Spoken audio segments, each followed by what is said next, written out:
Near the palace para mag-hanbok. Si Tita Pearl magpipicture siya. And then I think we're going to have the samyuntang that we had last time. Si Tita Pearl lang mag-hanbok. Kami okay na kami kasi nung winter, nag-hanbok na kami lahat.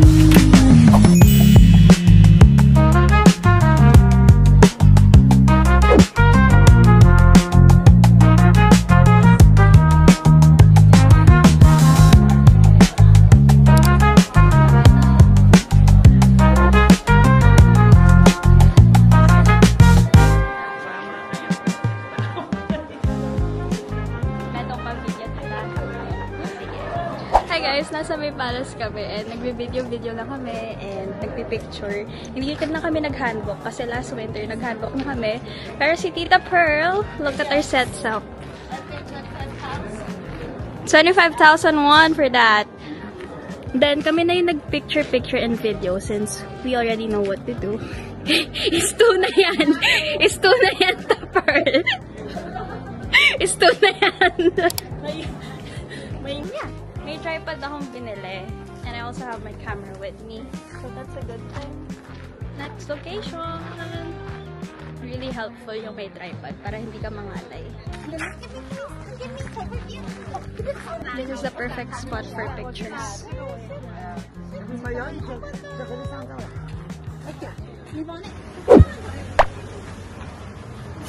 Tapos kami mag-picture and we're about to eat where we ate last time. It's samyuntang, Korean porridge nila dito.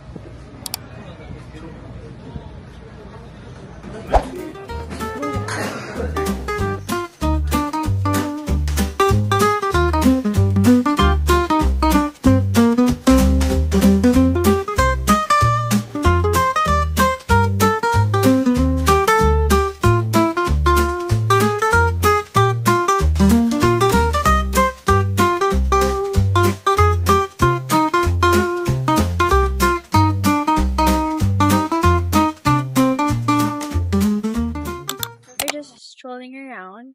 When it comes to transportation, nagta-taxi na lang kami, nag-Uber na lang kami kasi that's more practical and convenient for us. Super worth it na rin siya.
Morning guys!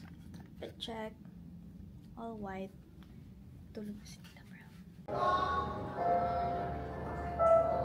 Hi guys! It's our second day. It's my second day here.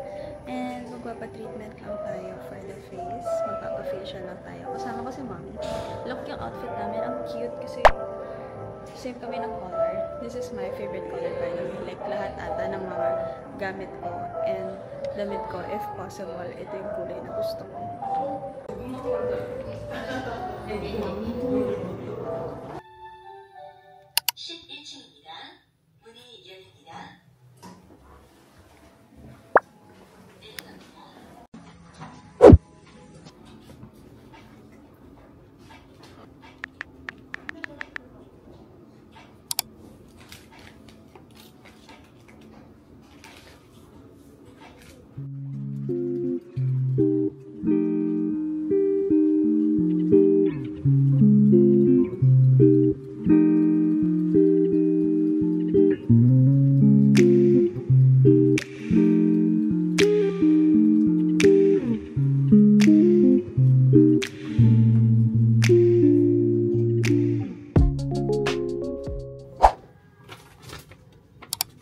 Doon na ako mag-consultation.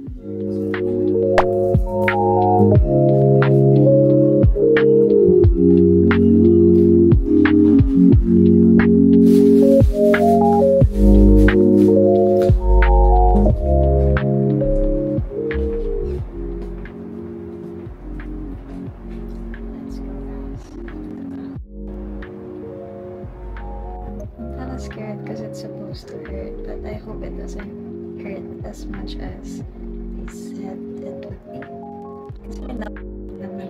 I'm just hoping that I don't back out or whatsoever, but yeah. It hurts so much I can't open my eyes.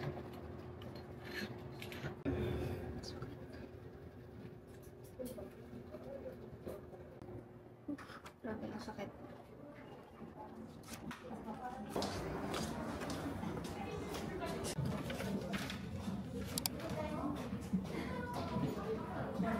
Sabi nila 3 out of 10 daw yung parang 8 out of 10. Mabilis lang siya actually, pero masakit siya. Ang siguro natagalan lang yung sa anesthesia kasi you have to wait for it to take in. Hindi na ako mag-a-exercise kasi kasakit na. Tama na yung kaarte na. Titigil na ako sa pagka-arte ko. Ang sakit.